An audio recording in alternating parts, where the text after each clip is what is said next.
Hello everyone, welcome to my first video of navigating Dungeons & Dragons Online for free. As the name would suggest, this series intends to navigate the large amount of content in this MMO entirely for free, and that's never been easier as it is right now, as Standing Stone Games, the current owner of this MMO, are giving away pretty much everything for free, besides a few expansions that have come out in the last couple of years.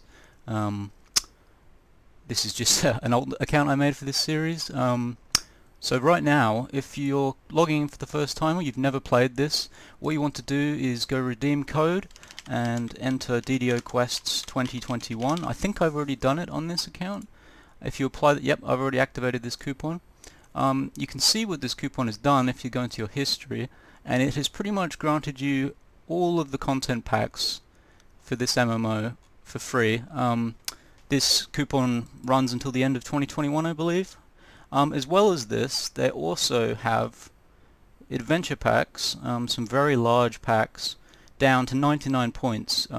They're originally meant to be 2,500 points. DDO still works that you pay real money for points in-game, and you can redeem items in the item shop, like upgrades to your account and other things with those points. As I said, with this series we intend to not buy any points whatsoever. With this MMO you naturally in-game earn points by killing certain amounts of monsters or reaching certain favor targets. That'll all grant you real points that you can spend instead of money. As I was saying, with the adventure packs, they've got some massive expansions currently for 99 points. They're usually 2,500, like Masterminds of Sharn, which we won't be reaching. There's also the Mists of Ravenloft, which is a gigantic pack, only 99 points. Fables of Feywild is full price still, so what we're going to be doing is buying the Mists of Ravenloft as well as the Shadowfell Conspiracy and Menace of the Underdark with favor earned points. Instead of that, everything is going to be free to play in this guide. The main point of this series is not to show you how to play the game the best way possible, like to perfect your characters. It's not even particularly going to be a guide on how to create characters. It's going to be mainly about leveling as a free-to-play character, knowing where to find the content, knowing what the best content is for each level. Some of the quests are quite complex, so navigating those quests, and really just the best way to play the character I'm going to be playing. You can feel free to play along with this character. It's going to be a Pale Trapper. So in this game there are many classes. I'll open create character now. There are many classes that generally fall into these three categories quite easily. There's the iconic characters, they're paid for. There's melee, spell and specialist, and then for each of these categories there's a bunch of other classes that you can play in this category with different specializations. So for example, this is physical combatants, so you've got fighter, barbarian and paladin, which are all free to play. Monk is paid for class, and then with spell you've got sorcerer, cleric and wizard, which are all free to play, and you've got these three which are paid for. So you can see that there's a pay to play element, but you really don't need to be spending any money to have a good time. Specialist, you've got ranger, rogue and bard, all great classes, and you can pay for these too. But like I say, for the purpose of this build I'm going to be playing a multi-class character, which means you take elements from two different classes of character and you combine them. So for this build I'm going to be taking the wizard class and combining it with the rogue class. Both free to play classes, both very good classes. To start this build, the first level is going to be a rogue, so we're going to go to specialist, select rogue. Now for the path, you can go with one of these pre-planned paths. That's not what I'm going to be doing. If you want simple characters, they're already worked out for you, the feats will come naturally. You can go with one of these. I'm going to be going customized, like I say, for this build. And here are the races. So every race in this game has inherent bonuses or drawbacks when it comes to stats. As you can see, a lot of them are pay to play. These are entirely optional though. Some of these classes, the Drow Elf, can be unlocked, some of these races can be unlocked with favor points in game. Others you will have to pay for. Some of the newer races like Tiefling. Like I was saying, each race has inherent bonuses, so some are more suited to other classes than than others. Take for example the Tiefling. This race is incredibly good when combined with the Sorcerer class, as it has enhancement trees that gear towards being a Sorcerer. This isn't to say that you can't play any class with the Tiefling. You can play literally any of the classes with any of the races. It's just recommended that you opt for classes that are more suited to those races. So for example, the Halfling would be more suited to a Rogue or a Ranger class, like a stealthier class. This doesn't mean that you can't create a Halfling Barbarian. You can more than feel free to do that. It's just there are some basic bonuses to each race. Like I say, for this we're going to be playing a Rogue slashed with a Wizard, and for this build I'm going to be going with the free-to-play Human class, as it offers you an extra feat at level 1 which will help bulk out its stats. Humans are a solid race for any of the classes in the game. They pretty much excel at anything or being average at any class. You can't go wrong with that. They can make great wizards, sorcerers, rogues, fighters. Doesn't matter, but like I say, for the purpose of this build I'm going to be going with a human. Now, this is where you will have to enter your points. As I'm doing a custom class, I have to fill in these categories. If you're going with a pre-built, you don't need to. But for the purpose of this build, we're going to be dumping 10 points into strength, as this class doesn't really rely on physical combat at all. It's going to be mainly spellcasting and disabling traps. Dexterity is usually useful for a rogue, but as this character is going to be overwhelmingly a wizard, other than a rogue, we're going to keep that at 8. Constitution is an essential stat for any class.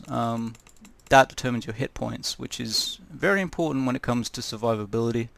It also makes it a fortitude save, so you're harder to be hit by enemies.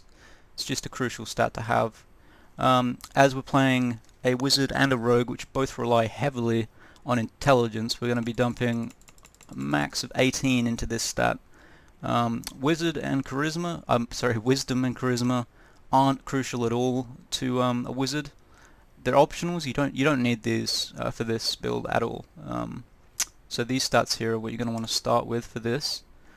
Like I said earlier, you can feel free to play along with the build that I'm doing. I think it's an incredible first life build.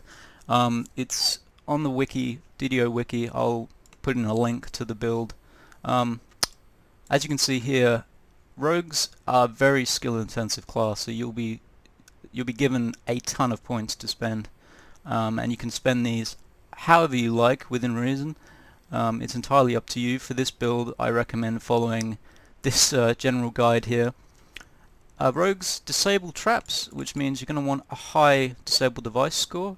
That's just a basic requirement for a rogue. Balance, that's capped out at 3, which is because our dex stat isn't very high, so we're going to keep that at, it caps out at 4, so we're going to keep that at 4. As well as that, you're going to want a jump skill that's fairly good. For this build we can chuck a whole 4 points in because we have so many to spare. When it comes to skills like spot, we're going to want a lot of these. These allow you to see traps before you run into them and trigger them off, which is very important.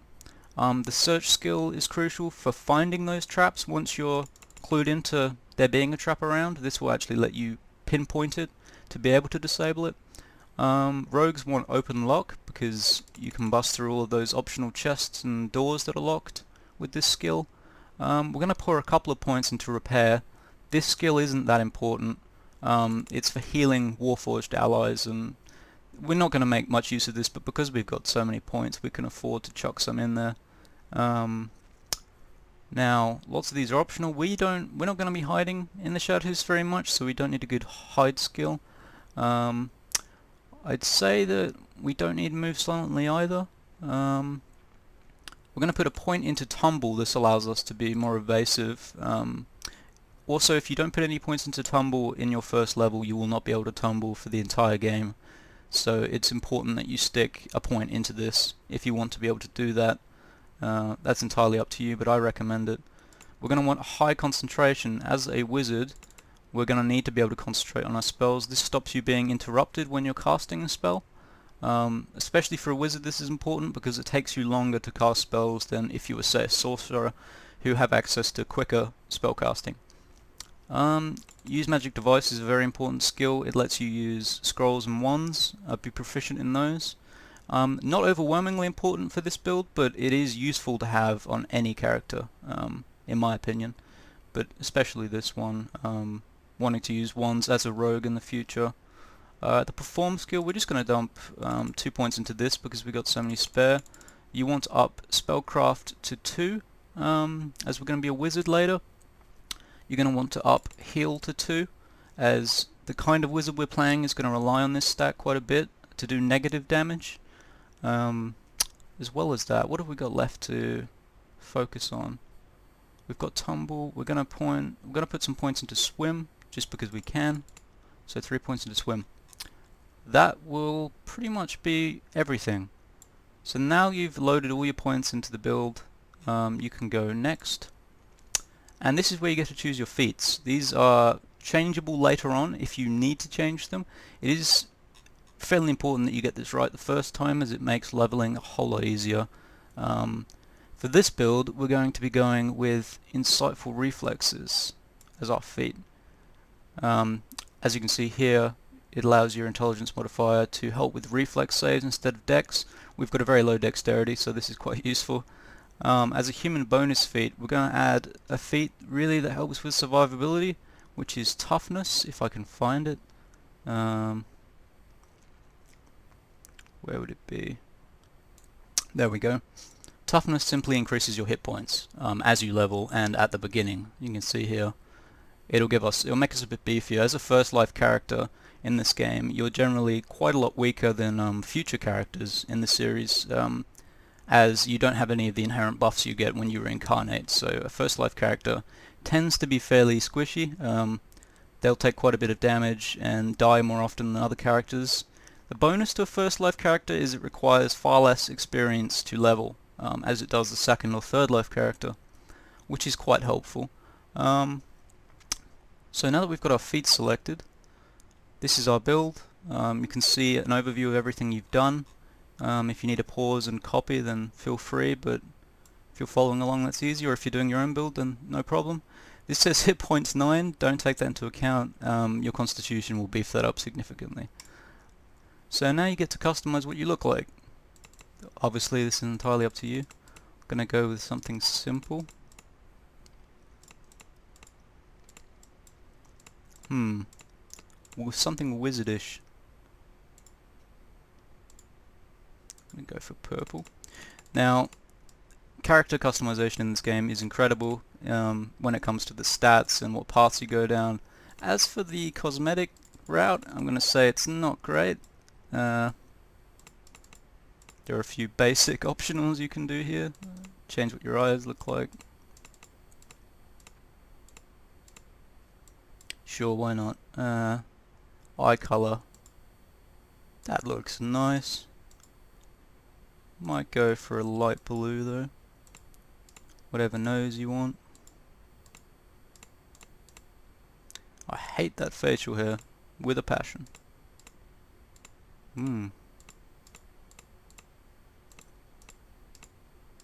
Let's see, what can we do?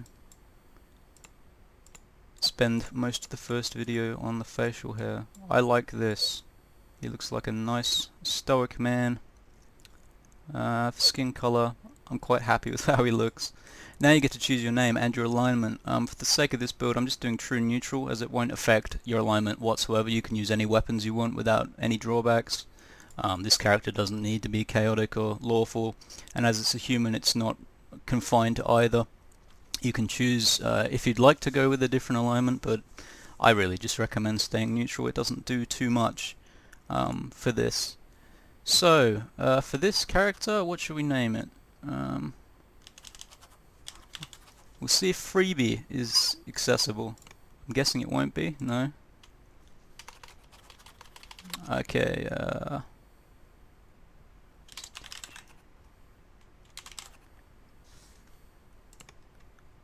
okay, we have Stingy Man. This is not a dig on anyone who doesn't want to pay for content in this game. It is overwhelmingly pay to play later on, but now that all the packs are for free, it's not a problem. You'll be able to get through tons of content. without any issues. Okay, well, that's character creation done. As for your keys, there are many key bindings in this game. You find yourself waking on a shore of flotsam. If I'm not interrupted. Memories of a large white dragon striking your ship come flooding you back. ain't undead, are you? As you can see, the game has some helpful hints. I'm going to be disabling the hints because they drive me insane after a while. Can you move? If I can remember where to find the hints. Don't show hints. There we go. Now, if you hit I, it'll open your inventory. Every new character gets a lesser heart of wood. That lets you exchange feats in the future. You'll have 3 inventory tabs. This is your gear loadout. You're awake. Oi, you ain't undead, are you? Get away from me, man. I'm trying to explain. If you hit O, it'll show you your guild panel, if you're in one. I'm going to be joining one soon. They grant you a whole ton of buffs for being in a guild, access to a chest that you can share items between, Highlink vendors, practically everything will be accessible if you're in a high level guild. This will show any friends that you add, groupings. These are public groups you can join if you want to go through the content with other players. This is everyone on the server currently. I went with Orion as my server because I have my guild on an alternate character that I'll be joining. As for the most populated server, Argonessen is currently the most populated. If you're looking for people to play with that you don't know in real life or to make friends. Speak to me. This guy's driving me nuts. Over here, if you click on this, you'll get your daily dice roll. So every day, you'll get a free dice roll. I got a fairly alright dice roll. It'll grant you XP pots. I'm not going to use that yet, but that'll literally just give you XP and some freebies. If you're a VIP, you'll get access to a weekly roll. This isn't that important either. There isn't many benefits to being a VIP right now. The weekly roll, increased XP, monster manual access, which will let you get XP rewards for killing certain creatures. You get the prologue for free. So, what does that entail? Speak to me. I believe that means if you kill these enemies here, you'll get XP rewards. It's not so important. I think I've navigated everything. G turns off auto-targeting. I keep it on. Bit sacrilegious, but it makes it easier for me to target enemies. This is your panel and your key bindings. So if I hit 0, it's going to be accessing that one there. Lots of these things I don't need. Can you talk? Don't need that. Speak to me. Don't need trip. Don't need sunder. I'm not really going to be using sneak, but I'll keep it over there. Open lock, defensive fighting. Not that useful. C, if you click C, it'll open up your character panel. All of your stats that you've just entered in beautifully. Your bio, you can add stuff about you. These are all of your other stats that are hidden. This game is incredibly complicated when it comes to optimizing your character, having different stats. This is your movement modifier, how fast you walk. So literally everything, your spells are here, your skills, enhancements that you've bought, all accessible with C. I'm going to finally talk to this bastard. Q lets you select things around you, so it'll automatically select things in your area. If what the halfling said was true, no one but you made it to the island alive. Follow me. It may be worth following this rogue. For now. Oh, this is an old MMO and it certainly has many quirks. One of those is lag. It'll have some lag Here we are. that you'll need to deal with. So you want a weapon or not? I'll take that. If you smash breakables, you'll occasionally get loot or money come out of them like that. Not going to collect that, we don't really need it. Okay. Now you get to choose your first weapon. For this character, you could go with pretty much a quarterstaff or a longsword. It's up to you. I'm going to go quarterstaff. Go ahead. Give it a few swings. Hit I. As you Double tap. take hold of the weapon, feeling its balance, you can't help but notice this Jeets has more he wants to say. Okay, click on him again. What task do you have for me? Salimus is at the grotto. Tell her to keep her knickers on.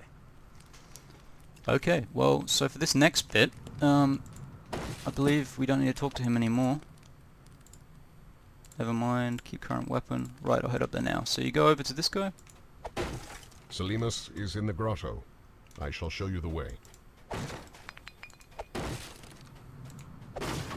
You can take items from your inventory and hotbar them. So my healing pots, if I want to use those when I'm in an adventure. It's only snowing because the dragon's frozen the island.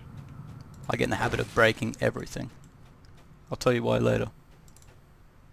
Okay, so this is a tutorial, so you have to go in solo. You can select the difficulty of a quest as you're going into it. Is this Selimus, the cleric you were sent to find? Who in Kyber are you? I'm Rogue Stingy Man. Okay, I'm just going to skip all this dialogue. First, I shall surround us with a protection spell. Her spell temporarily prevents you from dying, though you can still suffer injuries. This effect will wear off when you leave these caves. Now, Yep. let's be about it.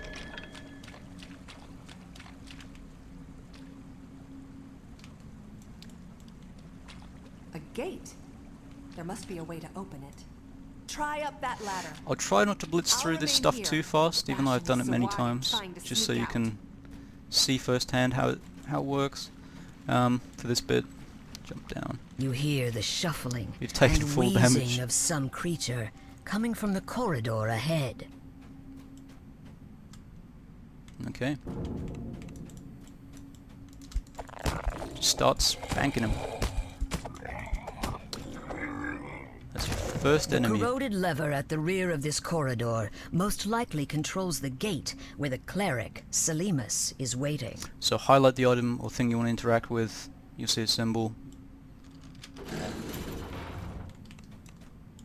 Hopefully they hurry up. Yep. Good job, but no time to dawdle. We come to assist you. Onward to glory. Selimus isn't too honked at me. Thanks for putting in the good word. Don't you worry, Selimus. I'm here to watch your behind now. The evil aura is oppressive. Charge! What, it's empty? Oi, where's the bloody Sahuagin? Look, the door closed behind us. It would be logical to assume. You don't have to really worry about staying alive in this tutorial. You will. I wish this was optional for a first life character, but I didn't see an option to exit. There are more of them up there. Stay alert. Yes, ma'am. The righteous smite you!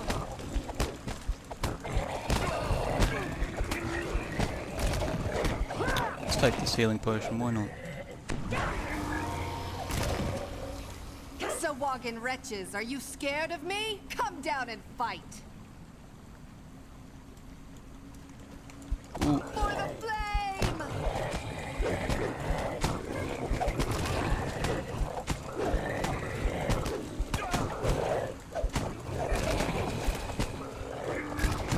Ah, yes. What I just did then, to tumble, you hold shift and you click a Such is the directional fate key, of so evil. D or A, Now, and it'll let you let's roll find a way around out of here.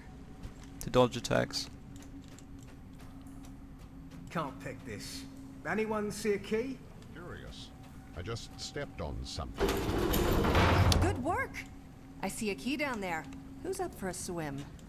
Apparently this can be Hydrophobia difficult mean for new anything to players, you? so you have to get used to how this game navigates and looking around and that kind of thing. So, to swim, just enter, look down, click on the You key. grab the silver That's your key. breath, as you can see. Time to swim If you for run the out, surface. you'll start taking damage. I knew you'd come in handy. This way. You can select whatever you want with the right key on your mouse. So her, for example, click on her key, examine. I'm weary. Let's take a moment to rest. Ha! I still got plenty of stamina. I can go all night Now, long. this is a rest Why don't shrine you and scout this is a ahead resurrection shrine. They'll Just appear don't in get yourself practically in every trouble. quest in the game. Now you're The talking. rest shrine can be I'll used take to a little restore your hit points, your spell points, which we don't currently have. It'll get rid of any negative effects you have going on. It'll also wipe away any buffs that you've put on yourself, and you'll have to recast them. It'll set you basically to factory defaults. This is a resurrection shrine, and if you've died, you can try and sprint to it and resurrect yourself, so you don't have to exit the quest and fail. This comes in handy a lot if you're playing a weaker character. You're going to want to try to not die, but it is an option. Crikey! Okay. As you can see, there's a trap, clearly. You hit search, and it'll show you a panel. You click on the panel and it'll attempt to unlock the trap for you. You can see that it was a critical success. I don't trust your skills, but why don't you go through the door first? So the trap is disabled.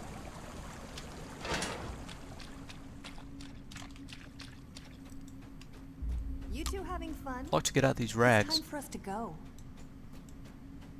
The High Priestess should be up ahead. The onus for much suffering rests squarely upon her slimy web. There she is, performing some kind of profane blood magic. I will open the door. So you can see you can Prepare rearrange yourself. your UI however you want. Ready? Generally have it like this. Go.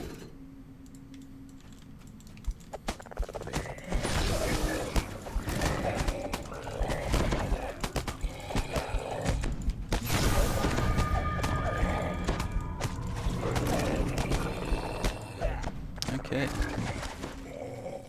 According to our employer, there's a Just. secret passage around here somewhere leading to Korthos. Yeah, Jesus is You on it. boys look for it. I must cleanse the Alright, profane well, energies around the shrine. This is your first amount of loot. As you Let can see, Selena's these do her items all thing. have You and abilities I'll on take them. care of the important stuff. It has a The water breathing treasure. enchantment, so you can last longer underwater. Ember Shortbow is fire touch, so it does fire damage. Every item you find in this game, like a weapon, will have some kind of enchantment or ability on it, as well as robes and armor and all that kind of stuff. So we can equip this just by double clicking. Don't move around when you do this or it'll cancel it. Here we go. Equip the ring if you want. It's kind of useless in my opinion.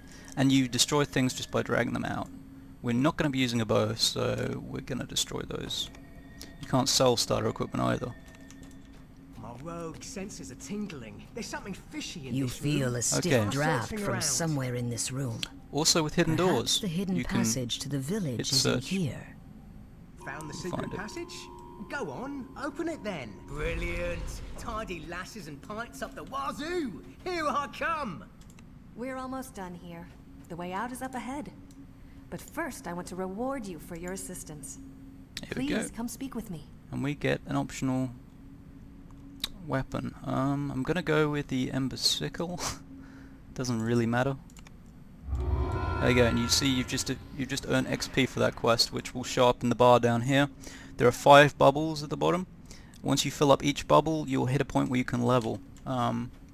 This process takes varying amounts of time depending on where you are in the game. Stepping out of the grotto, you find yourself in Korthos village. The Sahuagin have threatened this gonna do place that. for generations. Judging from how it looks now, the Sahuagin are winning. However, some hopeful souls still hold out for help to arrive. Now I can introduce you to some basics that you'll find in public areas. Here, there's a Highlink Vendor. This is essentially a place where you can buy contracts for AI players, non-human players that will enter quests with you and help you out however they can. I can't afford anything at the moment. I've got no money. But when you can buy any of these. These are very cheap and they'll help you out in your quests. These are your trainers, so once you're able to level, you talk to these trainers and they'll allow you to level. You can't level without talking to a trainer. You can, however, open up this tab and check out your enhancements wherever you are. You can only spend points in public areas. So you can see I've already earned 1 point. We're going to bank all of our points at the moment. But yep, this is a vendor, so you can sell things. All I can sell is my potion of Rising Fury, which I'm going to do, because it doesn't seem very useful. Now I've got money. You can repair items here, buy things back that you regret selling or destroying. They'll all show up here. You can buy basic equipment from this person, but there's really no need. Thieves' tools are necessary for disabling traps as a rogue, so you want to get a fairly good stockpile of those actually. We'll buy some more. We got basically 100 of those. Quests, people who have quests you can do and are at the right level will have a golden chalice on top of them. There are pubs where you can go and restore your points if you're to die in a quest. You can also bind there, so if you die you return there. They'll also have vendors in them. But as for that, I think I've explained pretty much everything you need to know at this point. The next video we'll play our first couple of quests and navigate that. Yeah, so thank you for watching. If you've got any questions, feel free to comment, but I'll be posting my next video soon, which should hopefully answer those questions anyway. I hope you found this useful, and I'll see you next time.